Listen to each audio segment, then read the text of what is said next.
Namaste, everyone. Let's welcome Miss Neha Shah. Neha Shah is giving our 112th presentation on nourishing gut health. Yes, this is our 112th. And this month, we have been doing these presentations more focused towards gut, colon, and colon cancer because, as I explained to you, India Home has a project on colon cancer. And Miss Neha Shah has come with a big recommendation from Harvard because she's fairly well known in those circles for gut health. Neha Shah has a bachelor's degree in nutrition and later master's in and a registered dietitian since 2004. And in addition, she has certified nutrition support clinician credentials from the Board of Nutrition Support, and whichever has to accredit that education. Further, she has a master's degree in public health.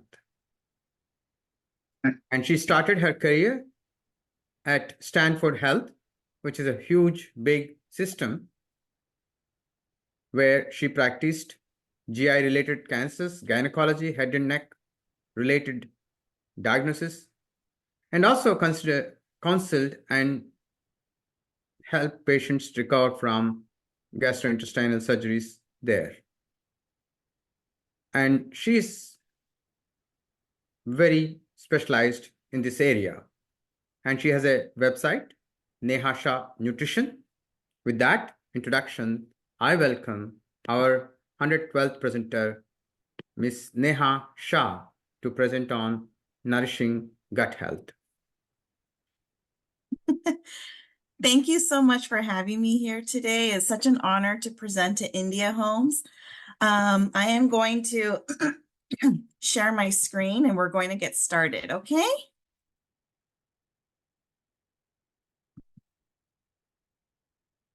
Does everyone see my screen? Yes. Okay, perfect. So I'm going to put you in the corner, minimize. Okay, so let's get started. Thank you for that wonderful introduction. Again, my name is Neha Shah, and I'm a registered dietitian. I have been specializing in the area of gut health for 20 years now. Actually, about 18 years, but I've been a dietitian for 20 years, so it has been my entire career. So on our agenda today, before we talk about what we can eat and how we can eat to help us with our gut health, first of all, we need to learn a little bit more about what is the gut, the gut microbiome, and how it's related to our gut health.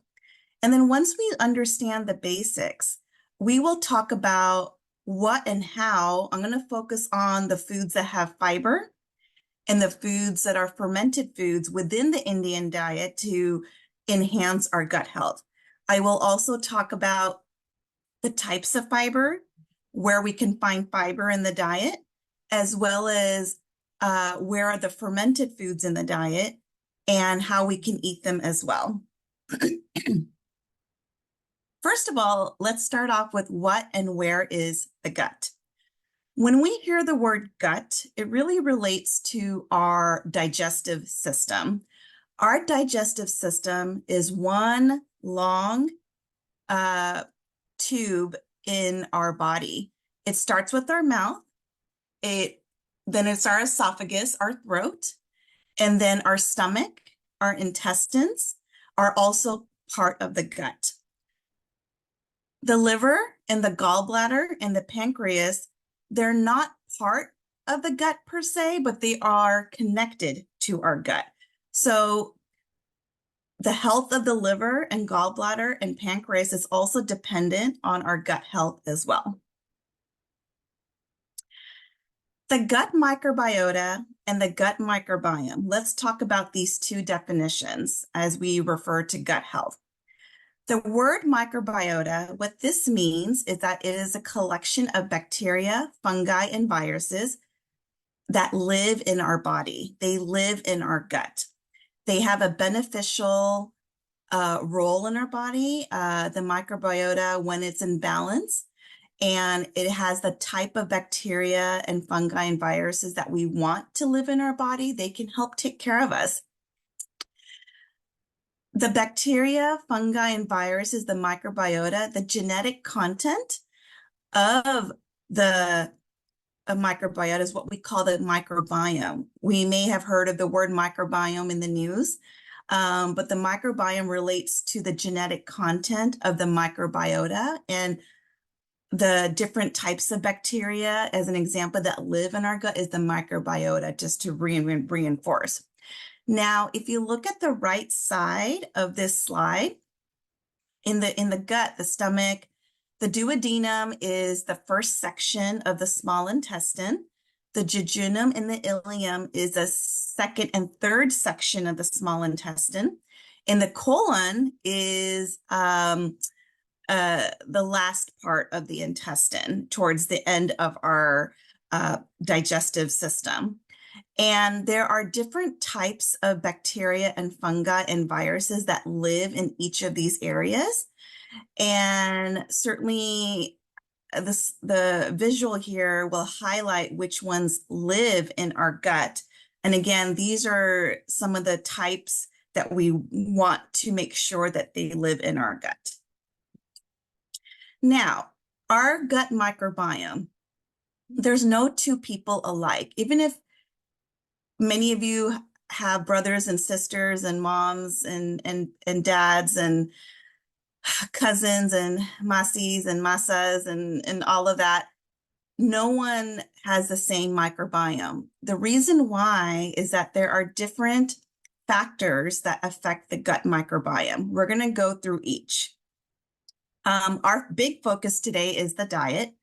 What we eat and how we eat directly impacts the growth and the composition of our gut microbiota.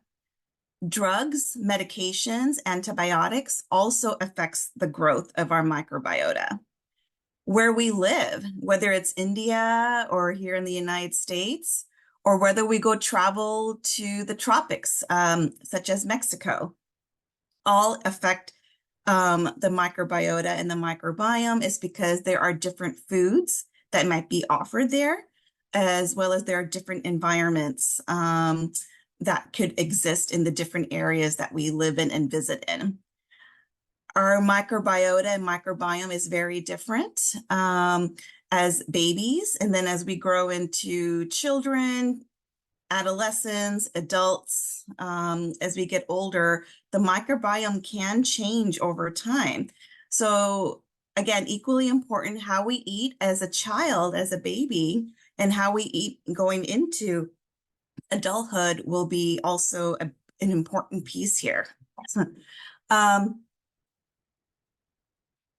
And then certainly the microbiome is influenced by the birthing process, whether one has a natural birth or one has a C-section. And then certainly whether babies are fed through the formula or they're breastfed can all impact the gut microbiome. So again, our focus is the diet today and how we can use the diet to enhance our gut microbiome to take care of us. So with diet, how can diet change our gut microbiome? Okay, so we're going to focus on foods that can help our gut microbiome, but I do want to spend some time on how the diet may not help the gut microbiome. If one is eating a diet that's high in added sugars, starches, meaning excess portions, high in fat, especially animal fat, low in dietary fiber, which I will talk about, and high in ultra-processed foods. There are many different types of processed foods out there. Eating a food from a package or a bottle, it is okay. It depends on the ingredients in that package or bottle. So a lot of it, again, is related to portions. So If these foods are coming in every day at almost every single meal, and we're not eating the foods in addition that can help our gut microbiome can get decreased. And when our gut microbiome goes down of the types of bacteria, the types of microbiota that we want to live in our gut, it makes room for the other types of bacteria to start growing and living there, which can possibly cause some inflammation in the gut. The change in the gut microbiota and the microbiome is what we call dysbiosis. So with dysbiosis, it can increase the risk of poor health and symptoms. So this is a small list, but overall, there's a lot of different medical conditions that are related to possibly changes in our gut microbiota. So for example, colon cancer is related to changes in our gut microbiota and microbiome. Gastroparesis, that is a digestive disorder. It means that one can have a very slow stomach. It's the foods from the stomach are moving very slowly from the stomach into the small intestine. Irritable bowel syndrome, IBS. This medical condition involves uh, symptoms that happen almost on a daily basis, constipation or diarrhea, or a lot of gas and bloating, just changes in bowel movements over time. Inflammatory bowel disease, Crohn's disease, ulcerative colitis is linked to changes in our gut microbiome, even pancreatitis, fatty liver disease, liver cancer, cirrhosis, again, linked to changes in our gut microbiota. And there is a big connection between our brain and our gut. So anxiety and depression has been linked to changes in our microbiome as well. Other medical conditions that we're learning more and more is related to changes in our gut microbiome, diabetes, Parkinson's, heart disease. Again, our gut microbiome takes care of us. So if we're able to take care of our gut microbiome, it can help reduce the risk of changes in our health. Dysbiosis, without any particular diagnosis, it can cause frequent symptoms. Reflux, diarrhea, constipation, gas, and bloating are some examples there. Now, what does it mean to have gut health? So this is a definition very similar to the definition of health defined by the World Health Organization. It is a state of physical and mental well-being without having any gastrointestinal symptoms, minimal diarrhea, constipation, gas, bloating, reflux. If some of these symptoms do happen on occasion, that is also normal. What I'm saying is it's not happening so frequently, often, that it's one does not require to see the doctor often for those symptoms. There's no indications or risk of bowel disease or any other disease in our gut. And then certainly there's no confirmed diagnosis as well. Now, moving into foods, what is dietary fiber? The topic of dietary fiber is something I talk about 30 times a week with all my patients. So dietary fiber, it's found on only plant-based foods, and we're going to talk about each of these foods. Humans, in overall, we do not digest fiber. We do not have the digestive enzymes to break down fiber. That is what digest means. The microbiota, however, they're able to digest fiber. Their process of digestion is called fermentation. Not all fibers in our diet are equal in type, and more than one type can be found in a food. And then all these different types of fiber, they have different functions in the gut. Now, the sources of fiber in our gut is fruits, vegetables, grains, and legumes. And the role of fiber in our gut health is that we eat fiber, whether it's a fruit or a vegetable or a grain like bread or oats. And then our microbiota, when the foods come into our body, our microbiota eventually in the intestines, they will act upon this fiber as their nourishment. It's their food. And when the microbiota acts upon the fiber, they make their own products called short chain fatty acids. And these short chain fatty acids, they're very beneficial to our gut. They have been linked to helping to reduce the risk of injury, reduce the risk of inflammation. Fiber has been linked to improving the variety of the gut microbiota and microbiome in our gut to help take care of us. So we want to include fibers at each meal as possible to enhance the health of our microbiota. Now, there are different types of fibers in the diet. You will not find these fibers necessarily on a food label. And the purpose for today is just to remember the words and the basic function. As I mentioned earlier, there are different types of fibers in the diet, and a food can have more than one type of fiber existing in that food. So soluble versus insoluble fibers. This is the ability of the fiber to dissolve and hold in water. And that fiber will hold that water like a sponge. An example I can give is that if you have a dry sponge sitting on your kitchen counter, very hard, and then if you add water to that sponge, it's now that sponge is holding that water, making it nice and soft again. So with soluble fibers, it softens stool as a function in our gut. So for those who are dealing with constipation, soluble fibers are good to eat. Certainly, foods that have soluble fiber is fruit, oat, eggplant, potato, squash. These are some examples here where insoluble fibers, these fibers do not dissolve in water. They remain intact. And when I say it has a laxative effect, they can stimulate bowel movements, which is actually also good for those who are having constipation. So we want both soluble fibers and insoluble fibers to be in the diet to help address that particular issue. Now, if one's having a lot of loose stools or diarrhea, then adding the soluble fibers can also be the type of fibers to include more often in the diet, because these fibers can also help thicken stool as well. So examples of insoluble fibers would be wheat, bindi, corn, spinach, nuts.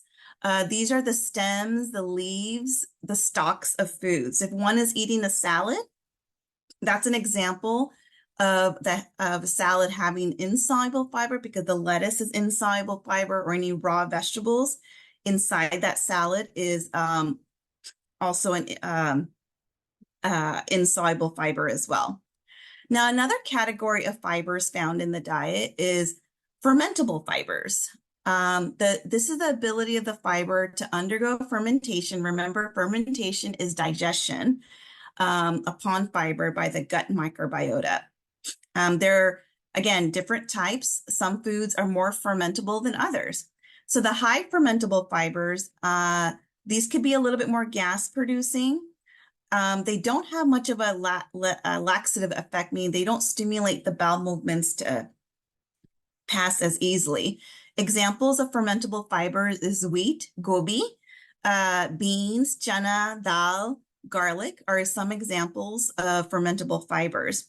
Low fermentable fibers, they're not really as gas producing. They can stimulate bowel movements. Oat, quinoa, spinach, nuts, and seeds are examples of low fermentable fibers. So if one is having a lot of gas and bloating, this is something that I look for in one's diet. I'm like, okay, is one eating a lot of high fermentable fibers that might be causing all this gas in this person? And do we need to make substitutions and replacements with low fermentable fibers?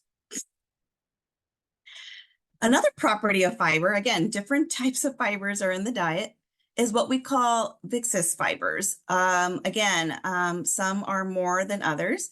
This is the ability of the fiber to resist flow in the gut. So it slows down movement. And overall, the fibers that are high in this property, it forms a gel to thicken stool. It has less of a laxative effect. Examples, again, are oat, chana, dal are some examples there, where the fiber that is low does not form a gel, has more of a laxative effect. And again, examples are spinach, nuts, and seeds. Now, prebiotic fibers. These are the type of fibers I would like all of you just really pay attention to on how we can include them in our diet. Not all fibers are prebiotic. So prebiotic fibers, these are specific fibers that target the growth of specific microbiota that are beneficial to our health. So examples of prebiotic fibers, oat, wheat, banana, apple, mango. Again, beans, chana, dal, gobi, mushroom, garlic, and onion. This is just a sample list. But if one is able to include prebiotic fibers on a daily basis, every day, even twice a day, 3 times a day at meals, this is going to help certain types of microbiota really promote their growth in our gut to help take care of us.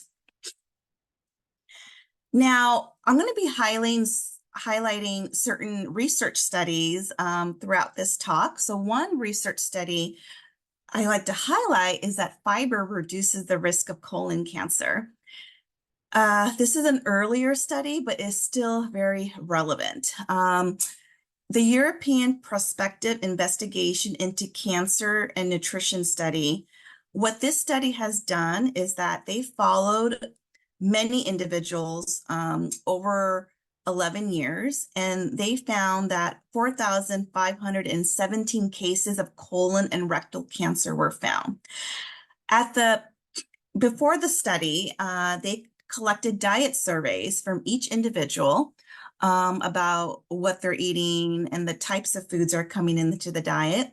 So they took a look at these diet surveys, and the fiber intake was collected from the total cereal and fruit vegetable fibers. And what they found is that the total fiber intake was associated with a less risk for colon and rectal cancer with every 10-gram increase in fiber intake. And then the fibers found in cereals and fruit and vegetables was associated with less risk for colon cancer. And then fiber intake from cereals only was associated with less risk for rectal cancer. So what does this tell us? Overall, it sends a message that including fiber often in your diet with more portions, and again, depending on how much your body can handle at a time and what type, is going to be very important to reduce the risk of colon cancer. The foods that have fiber overall are also linked to other less risk for breast cancer, less risk for stomach cancer, less risk for prostate cancer. So again, I cannot stress enough that the importance of eating fiber at each meal to help reduce our risk. Now, what are fermented foods? Okay, so fermented foods, these foods are actually not necessarily, may not have fiber at all. These foods, active bacteria live cultures are added to these foods, and the live bacteria will digest these foods to make another type of food that we can eat. So with that said, where can we find the fermented foods in the diet? So examples of Indian foods that are fermented, chas, dahi, dokla, dosa, idli. Those are some examples of how bacterial cultures have been added to these foods to make these foods that we eat often in our Indian diet. Other foods outside the Indian diet, kefir, it tastes like yogurt. It's like a liquid beverage that you can find at the grocery store. Miso is often eaten in Japanese cuisine. Sauerkraut is cabbage, fermented cabbage. Sourdough bread, if you include sourdough bread in your diet, fermented foods, sourdough is often made with active cultures, again, to make that bread. Tempeh is fermented tofu. Kimchi, again, spicy cabbage. Kombucha is fermented black tea. So these are, again, some examples that exist in the diet. But same thing with fiber. We want to find a way to include fermented foods daily in our diet, once a day, twice a day, to help enhance our gut health. Now, how does fermented foods help our gut health? So again, as I mentioned earlier, bacterial live cultures are found in many foods. Now, some of these fermented foods go through heating and processing after the food is made. So sometimes that can reduce the live cultures found in these foods. Yogurt, chas, kefir, they have actually the live cultures found in those foods, where other foods, it might be a little less. But we're learning more and more that whether it's less or not, there's still some benefit to eat these foods for our gut health. When the fermented foods are eaten, the live cultures, again, they improve the variety, the diversity of our gut microbiota and our gut microbiome to strengthen our gut barrier and to help reduce inflammation. So we're starting to see a lot of studies showing that it can do this. And again, it can strengthen our gut health to help reduce the risk of other diseases and symptoms. Now, another study that I want to highlight here is that the use of yogurt to reduce constipation. So in this one study of 120 adult patients with constipation, there were two groups. Each group had 60 patients in each. The first group, group one, was given 110 ml of pasteurized yogurt twice a day for 7 weeks. And the other group was not given the yogurt, and they were given 110 ml of pasteurized milk twice a day for 7 weeks. And then stool samples were taken before and after 7 weeks. So what they found is that after 4 weeks of group one eating the yogurt twice a day, there was an increase in the number of bowel movements to greater than 6 times a week. And most patients in that group reported less straining, and it was easier to pass for the bowel movement. And then after 7 weeks, with group one, when they measured the assessed the type of microbiota in the stool samples, lactobacilli, that is a type of microbiota that lives in our body. 50% of these patients had a significant increase in lactobacilli, speculating that was also part of the reason why many of these patients had less constipation. And the short chain fatty acids, going back, that this is the byproduct that is made when our microbiota acts upon fiber, there was a significant increase in that as well. So yogurt is good. I will encourage yogurt as a part of your daily diet if you're able to tolerate yogurt. Now, one may ask me, I don't really eat much fiber in my diet. How do I add fiber in my diet? So I'm going to go through 3 separate phases here. Me suddenly telling someone to start eating fiber all at once at every single meal, there is a chance that one can develop a lot of gas and bloating from that, because we need to give our body some time to adjust to eating more fiber in the diet. So we start with including at least one food with fiber at each meal. This could be blended, cooked, mashed, minced forms of tolerance, whether it's a fruit or a vegetable or oat, or whether it's dal or chana, like one food with fiber at each meal in amounts that you feel comfortable with. And then we start to build. Once we added that one food with fiber at each meal, then it would be, how do we build from there? Then we add another food with fiber to one meal for now, then to 2 meals, and then to 3 meals. And then each meal may have 2 foods with fiber at that meal. Different raw and whole forms would be okay. And then we maintain it. So each meal as a goal, we encourage 2 to 3 foods with fiber at each meal. This could be a mix of fruit, vegetable, dal, roti, again, multiple foods with fiber in amounts that you can tolerate to help you bring in the fiber. Now, as I mentioned earlier, me simply telling someone to eat more fiber, that's not much guidance.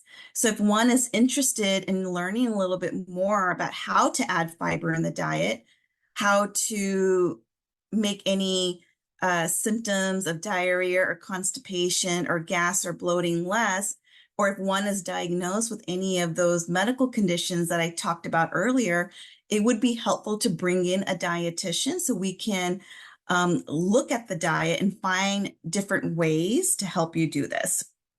Now, I'm going to go through the different food groups in the diet, okay? And I'm going to give some practical ideas on how to eat these foods. So veg protein, this is what we call the plant protein as well. This is the beans, the chana, the dal. This could be nuts like almonds or pistachios. This could be also quinoa. These are all examples of veg protein. And it's the plant protein that has the fiber. So many individuals that I've counseled, many Indians are also vegetarian or vegan. I'm vegetarian myself. So it is important that we include a protein at each meal that we eat to make sure that we get enough protein in our diet. So examples of how to eat veg protein is we can blend or mash any type of bean or chickpea or lentil into foods. Quinoa. Now, this is something that may not be often eaten in a diet with, in an Indian diet, but quinoa is also offered in many grocery stores. It's like a high protein seed that you can heat and boil, but a half a cup of quinoa is 5 grams of protein, and this can be added to poa, or pulao, or upma that may not have as much protein and it doesn't have much of a taste. So that can easily maybe mix well for those who are open to trying quinoa. Peanuts, a lot of chutneys may have some peanuts. Blending peanuts into chutneys or sprinkling peanuts or roasted peanuts or cashews or a pulao or poa is another way to add protein here.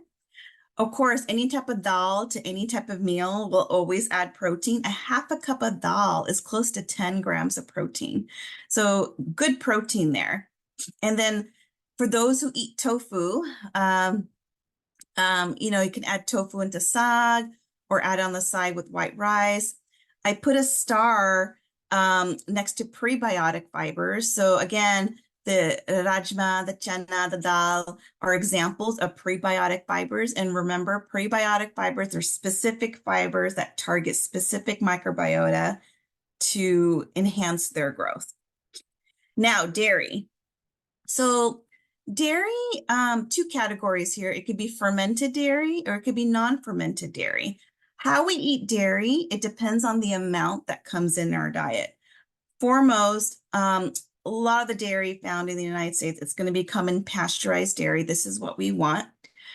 Dairy for our overall health and for gut health, a sprinkle, a slice, a side, a little bit in a meal is okay to eat.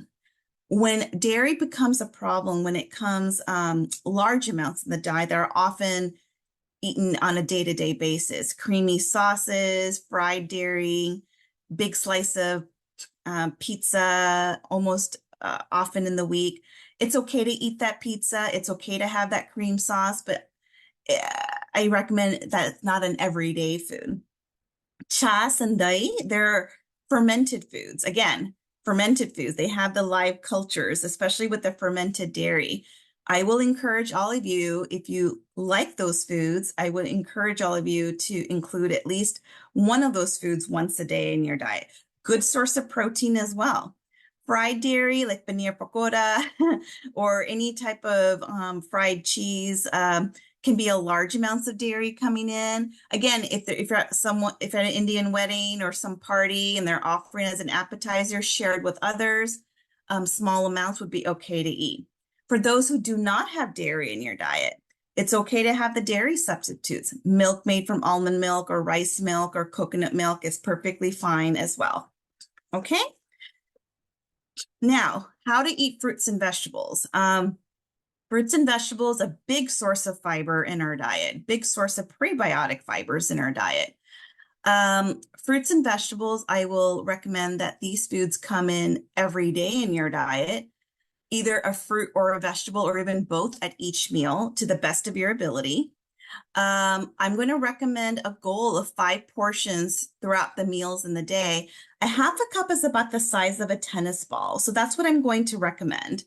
Um, and then any form, it could be blended, it could be cooked, it could be mashed, it could be minced if too much raw is not handled well. And here are some examples of fruits and vegetables that are offered in our own Indian diet. I highlighted again which ones are the prebiotic fibers as an example.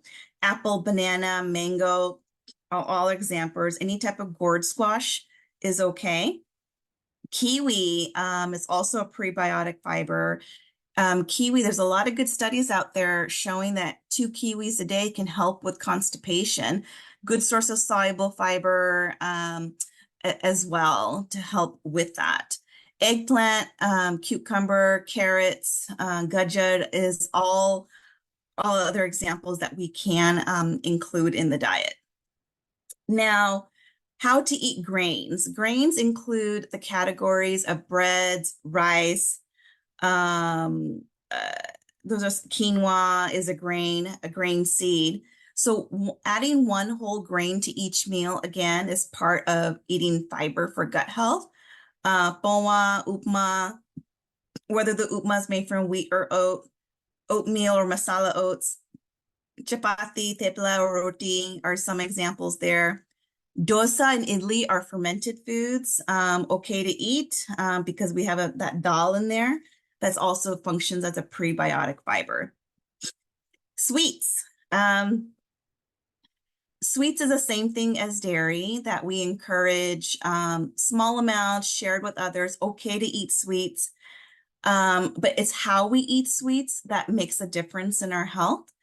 Large amounts of added sugars or has been linked to changes in our gut microbiome. So it's the quantity that's the focus here. Not to eat sweets every day. If eaten small amounts are really okay, like a taste. Sharing sweets with others, we talked about that. If you have a problem with dairy, use lactose-free milk to make kulfi or kheer or halwa or rasmalai. Those are some examples there. Any desserts made from yogurt, like shrikhand, would be another way to bring in fermented foods or fermented sweets. And then if you're using any type of sugar or jaggery to sweeten chai or cha or coffee, it's going to be just a taste again to sweeten that food. And then certainly any type of sodas and fruit juices, it's not an everyday aspect of the diet. Now, to build a balanced meal, you heard from me on how each food group that has fiber, how can we eat it in the diet? Now, when we're looking at building a healthy plate, a meal has multiple food groups at each meal. So I'm going to start with the different corners, like either including a fruit or a vegetable or both at each meal. So one corner of the plate may have a fruit. Or may not have the fruit, but there'll be other meals in the diet as a part of that day will include that fruit. Vegetables, this could be potato, cucumber, carrots, spinach, tomato in one corner. Roti, as this plate has shown, chapati, dosa, poa, noodle, pulao, that's one corner of the plate. Now, especially if one is vegetarian or vegan, protein could be the yogurt and it could be also like the dal or chana or tofu. So that's another corner of the plate.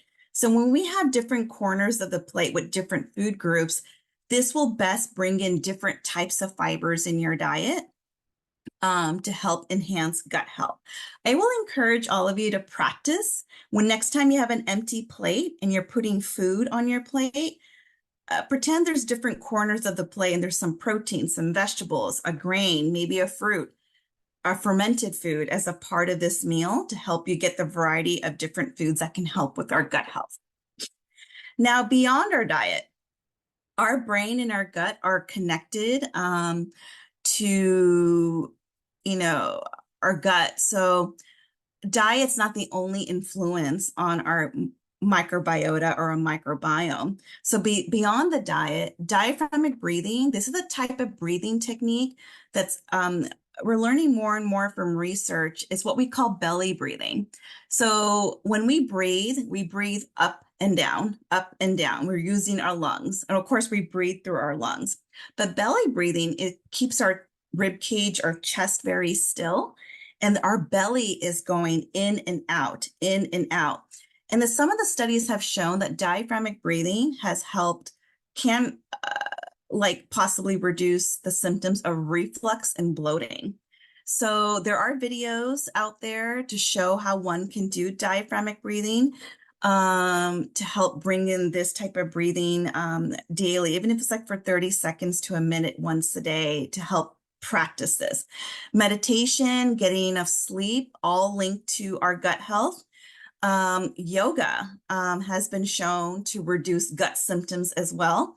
And when I say mindful eating practices, taking your time to eat, chewing well, those are some examples that has been shown to enhance our gut health as well.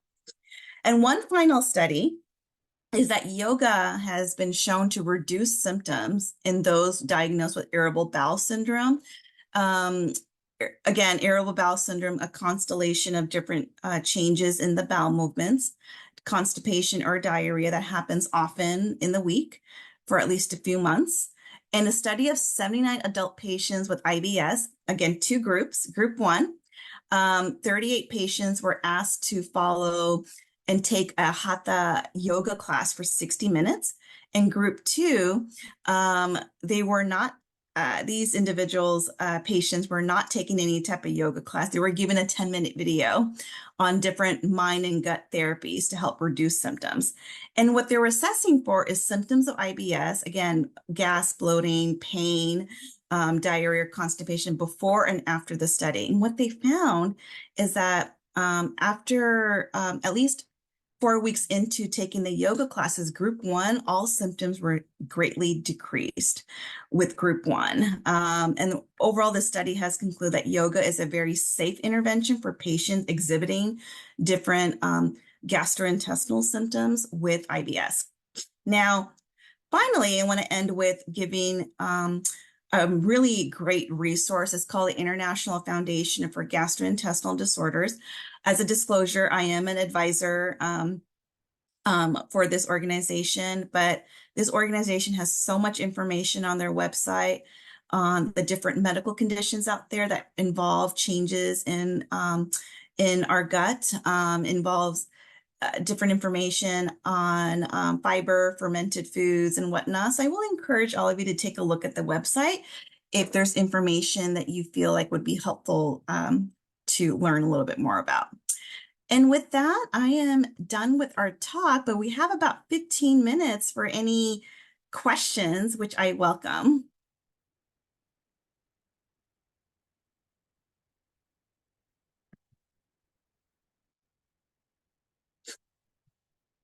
I'm posting that website on the chat so that they can copy in. IFFGT, right? Yes. GT.org. Okay. Nehaji, I have a question about the bloating stomach. What kind of food should I eat for bloating? Yeah, that's a good question. So one aspect is with bloating. Actually, the website's IFFGD, not T, but I can write that later towards the end. Sure. So with bloating, a couple of things with bloating. First of all, it would be helpful to learn a little bit more about the type of bloating. So I know I mentioned different symptoms can come up with changes in gut health, but there are different types of constipation, different types of diarrhea, different types of bloating. So if we're looking at bloating, that's more like upper stomach bloating, that can happen within even 30 minutes of eating or even during the meal. So, and then the other types of bloating can happen an hour later or two after a meal, and that's going to be more lower intestinal bloating. So if this bloating is more upper bloating, one can have a lot of burping or belching. So this is where that type of bloating, it helps to chew well. More so because swallowing air can lead to more of that upper bloating. If this bloating is later, like hours later after a meal, that's going to be more lower intestinal bloating. So a couple of things that can be done there is that one, there are lists out there of fibers that don't cause as much bloating. So for example, beans, chickpeas, lentil, they're all gas producing fibers, still okay to eat. However, if one's having a lot of bloating with those foods because they are fermentable, they are gas producing, one can soak those foods in water for at least 4 hours or more and then cook with new water, and that can help reduce some of the bloating. Certain types of fruits and vegetables that are less gas producing, banana, cantaloupe, kiwi, blueberries are some examples of fruits that are less bloating, or something like spinach or potato are some vegetables that don't cause as much gas or bloating, where other fruits like apple or watermelon or cauliflower or broccoli are going to be some examples of vegetables that can cause more bloating. So again, there's no need to avoid any of these foods, but it's learning a little bit more how much and how often in the week. So my recommendation is to start making the dal or the chana, soaking them in water and then cook with new water. That's one way to reduce the bloating, because those foods can come in often in our diet. And then certainly some of those fruits and vegetables can be brought in more as well. Usually, whatever after I eat, I feel right away the bloating, like Oh, right away. Okay. Okay. Upper stomach, you say. Yes. Like upper part. So if the bloating is more in the upper stomach, then it might be more related to swallowing a lot of air while we're eating, because that air is warming up in the stomach. And then it may make you feel a little full too. So chewing well and doing smaller bites at a time is actually the most likely effective way to reduce the upper bloating. Don't eat too fast. Yes. But even you telling me that the bloating is happening right away, that tells me it might be more in the stomach versus in the intestines. Oh, okay. And after I eat, I have a stomach ache sometimes, lately I feel like nauseous, whatever I eat. Right away I feel nauseous. And yeah. Because of that, do you think? It's hard to say. Nausea, a couple of things that what can cause nausea. Sometimes we can eat all the right foods in the world. If too much comes in or too fast, foods that are high in fat, meaning if there's a lot of foods cooked in oil, like large amounts of oil, or foods that are cooked in, or foods that are fried, whether it's fried snacks or anything fried, can possibly increase the nausea. And the way to manage the nausea, again, the same concept of don't chew so fast, take your time with eating, but it's also not to let yourself overeat. Eat enough to satisfy your hunger, and then eat enough to keep you full, but not overeat. And that's one way to manage the nausea as well. Another thing that can help with nausea is ginger. There's a lot of good studies out there showing that ginger can help with nausea. If you like adding, any of you like to add ginger to tea, or even drinking ginger tea can be helpful towards nausea as well. Thank you very much. Good to know. Nehaji, Huh? I have a question. That I'm worried. I have little sinus problem, and I'm worried about yogurt and banana. But until afternoon, can I eat yogurt room temperature? Is good. So yogurt is okay to eat for sinus issues. I don't recommend eating yogurt at room temperature because that might increase the risk of spoiling the yogurt. We want to actually eat it coming out of the refrigerator as much as we can. Yeah, I know that. Or sometimes I am keeping, if it is cold, then I put in microwave. It's okay? I think eating the yogurt warm, you know, I think what that might do is that it might lessen the live cultures found in the yogurt. I will highly encourage yogurt as much as you can to eat it as is. But we all add yogurt to our cooking process as well. So if you were to eat it warm, microwaving Keep it, outside, I yeah. think that would be okay, but you may not get the full benefit of the live cultures in that yogurt. And what about banana? Banana is okay to eat. Couple of For things about sinus cold is okay? So with sinus issues, I'm not too familiar with the link between banana and sinus, but bananas overall, it is connected to our gut health. Banana is a soluble fiber. It's a prebiotic fiber. So remember what I was saying, that the prebiotic fiber helps to enhance our gut microbiota. So I have to take a further look at the studies between sinus issues and our gut health, but banana is okay to eat. It doesn't harm for sinus, right? So sorry, I think I heard two questions at once. It's not good for sinus. I'm feeling that for cold, banana is no good. I don't know of the connection between the banana and the sinus, but one thing I know is that our body can handle different amounts. So one thing you can try is like 1/4 of a banana and see how you feel. Then try half a banana. Sometimes smaller amounts of the banana versus the whole banana, we might notice good. Different effect. And I'm using in tea instead of sugar, honey. Is it good? That's okay. Yes. Okay. And yes. One more, I'm sorry, that in food, instead of sugar, jaggery or brown sugar, I'm using, that's good? That's okay. Yes. Yeah, that's good. It's the right? amount. Yes. Yeah. That's okay. Yeah. Okay, thank you very much. Yeah. Neelam Puriji, like you can ask your question.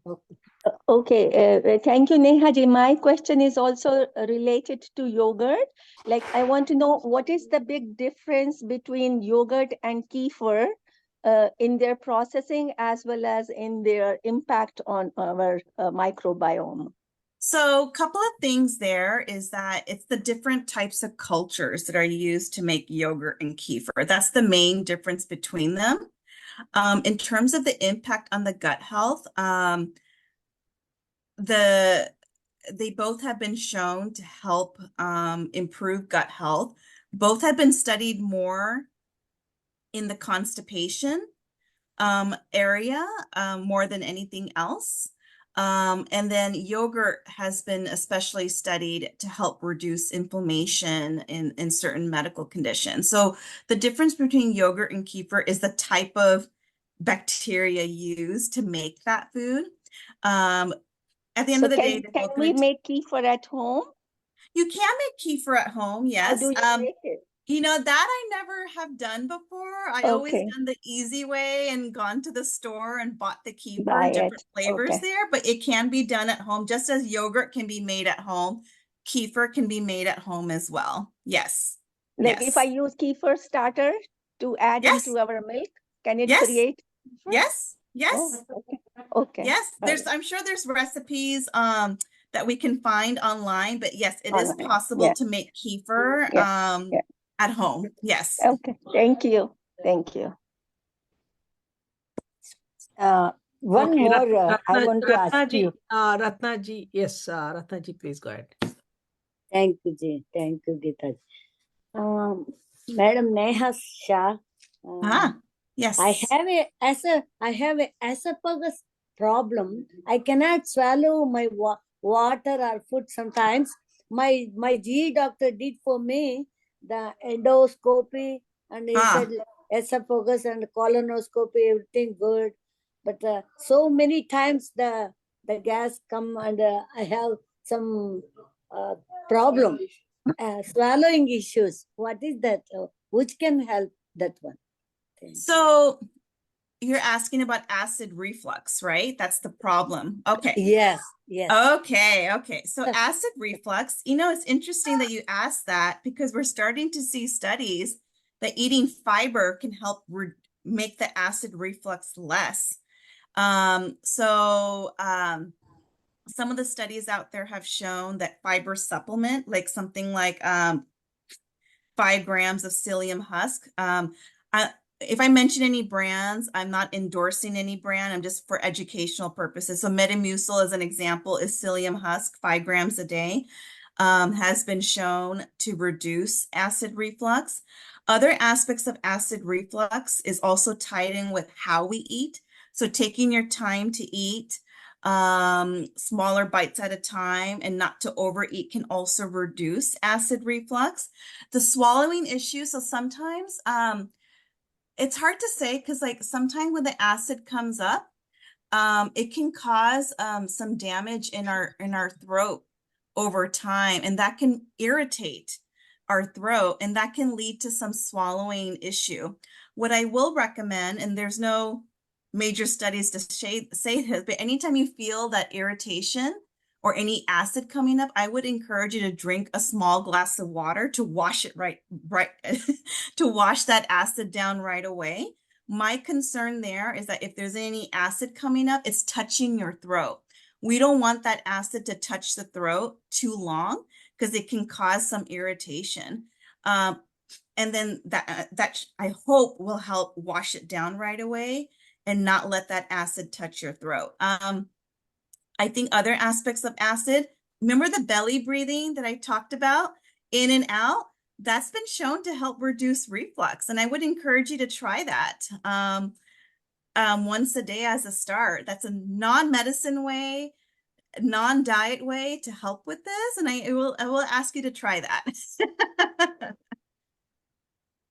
Thank you. I will send Dr. Rao a really good video that I like for belly breathing, and he can pass it along to all of you. Okay. Okay, thank you. Good Thank morning, you. Yes, Balaji, go ahead. Good Hi, morning. Nehaji. Hi. Can I ask you something? Daksha, Yes. Nehaji, yogurt is better to eat it or the kafir? Because kafir I Both eat are it good. with the pita bread, but I don't know. I'm supposed to eat it with pita bread and zakar. A couple of things there is that both are okay to eat. Yogurt's going to be more thicker. Kefir is more of a liquid that you drink. So if one wanted to take plain kefir and put cumin and salt in there, I think that would be okay, like what we do with buttermilk. But yogurt, they may have different purposes, but yogurt's more of a More it's healthy. not a liquid. It's like it just a thicker, substance, thicker. So I think both would be okay to include in the diet from that perspective.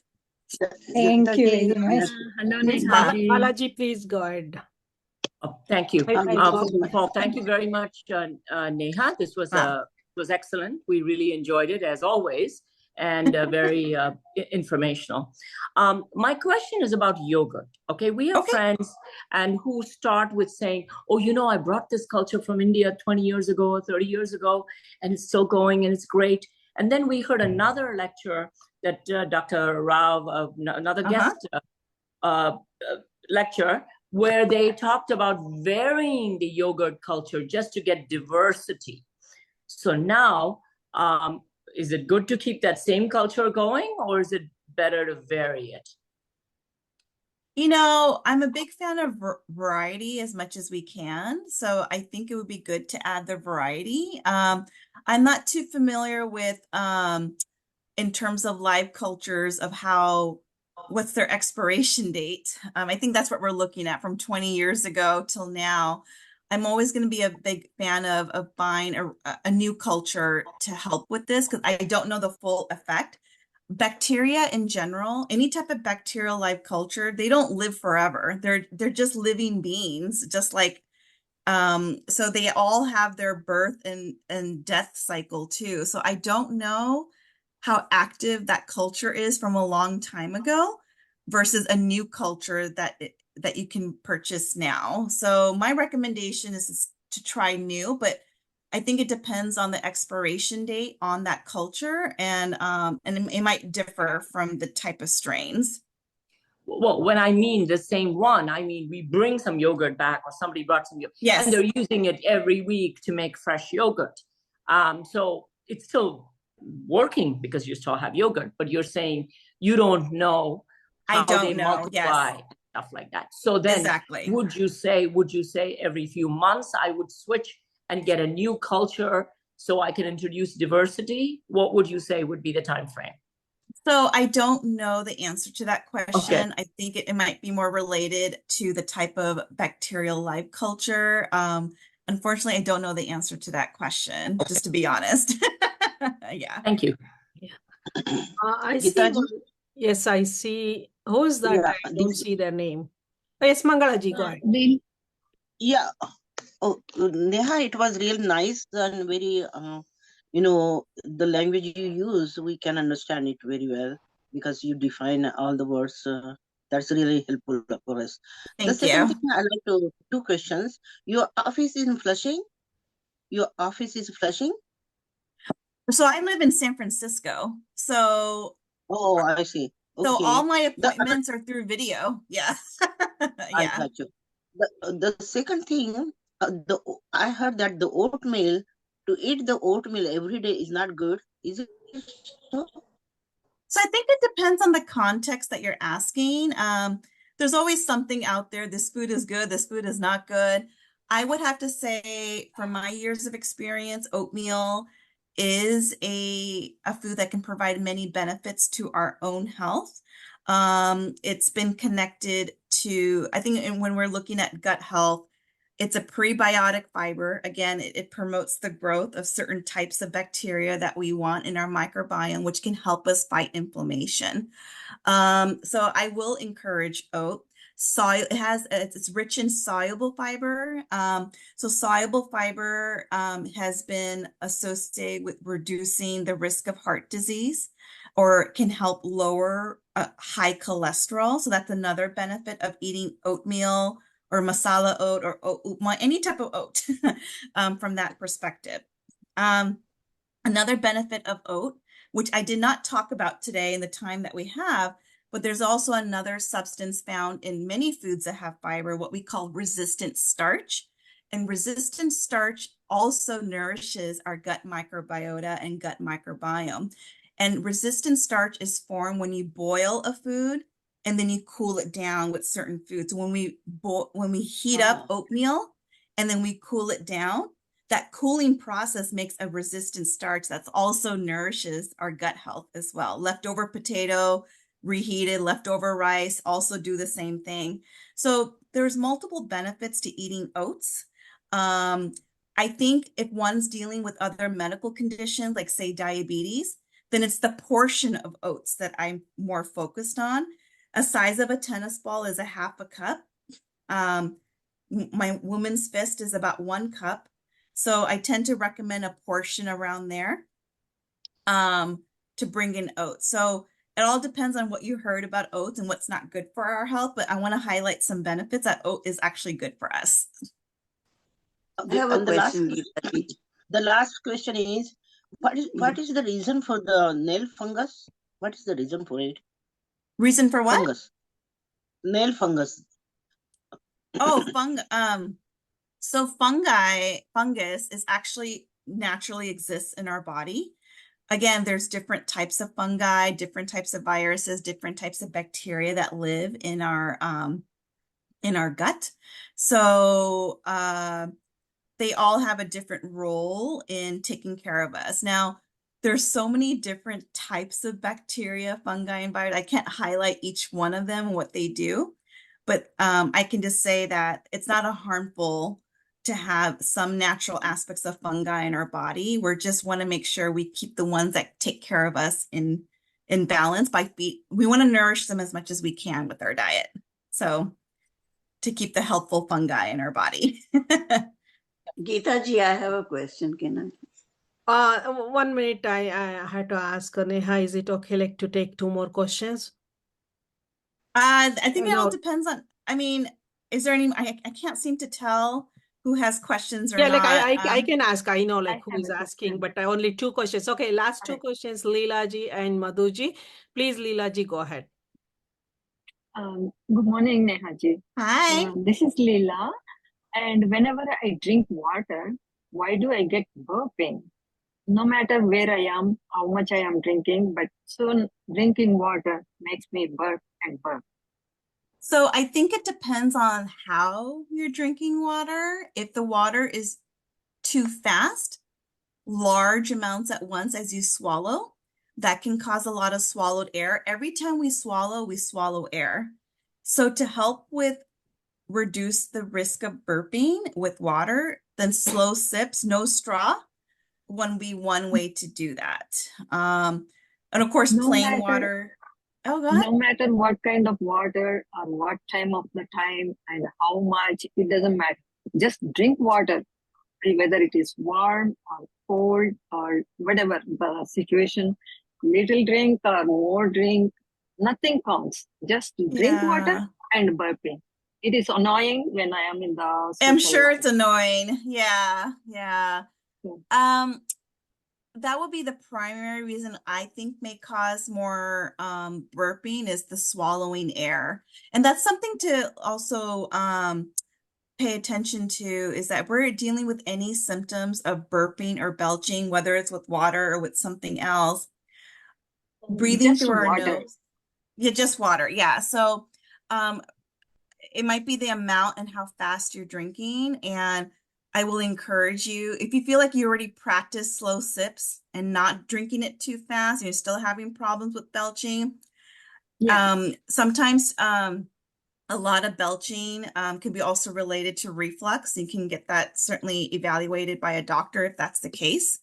I don't know the full reasons why you're having bloating with water, but those are some reasons I can speculate.